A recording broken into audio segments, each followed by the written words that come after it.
Up next, in one of his final acts of office just after the new year, President Joe Biden awarded 7 medals of honor to troops from 2 wars for their incredible valor and exceptional bravery. In a White House ceremony, Biden honored 6 men from the Korean War for incredible gallantry. Among them, an Army private who took over a machine gun post and manned it while his comrades escaped an attack. Found the next day surrounded by enemy dead, he had sacrificed his life to hold off the advancing force.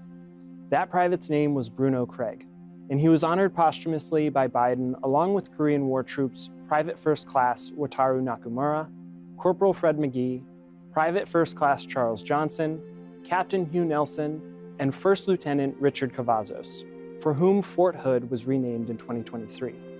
Here were some of Biden's remarks on the soldiers honored with the medal. Today is the final time as Commander-in-Chief, and I'm deeply privileged to honor 7 American heroes.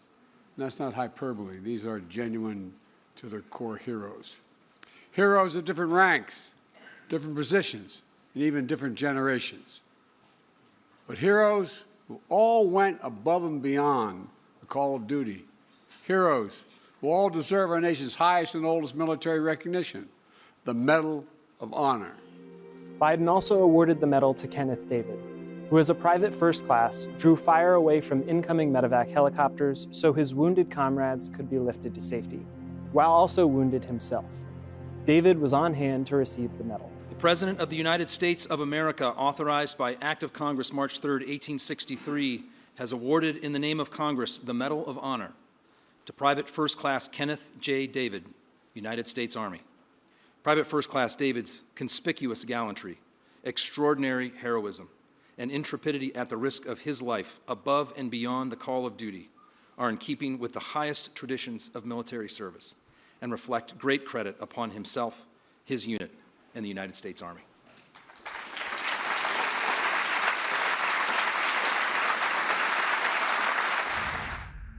Veterans who served in the first Gulf War or post-9/11 conflicts suffering from leukemia, bladder cancer, and other related illnesses will be granted presumptive benefits status under plans announced by Veterans Affairs leaders recently. That includes troops formerly stationed at Karshi-Khanabad Air Base in Uzbekistan, often referred to as K2, a group that has long lobbied for better recognition of the damaging long-term health impacts connected to that site. Presumptive status allows veterans applying for benefits to skip paperwork establishing their condition as a result of military service. That can cut months of wait times off the benefits process.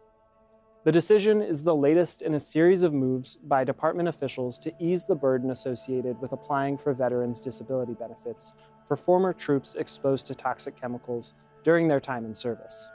It also guarantees VA healthcare eligibility for those conditions for life.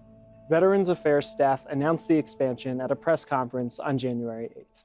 That's why veterans can take a look at the Federal Register to make sure that they see what we intend to do on multiple myeloma, on leukemia, on rare cancers.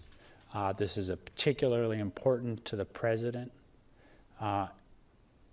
in as much as veterans who served in K2 in Uzbekistan, which is a place that the President himself visited.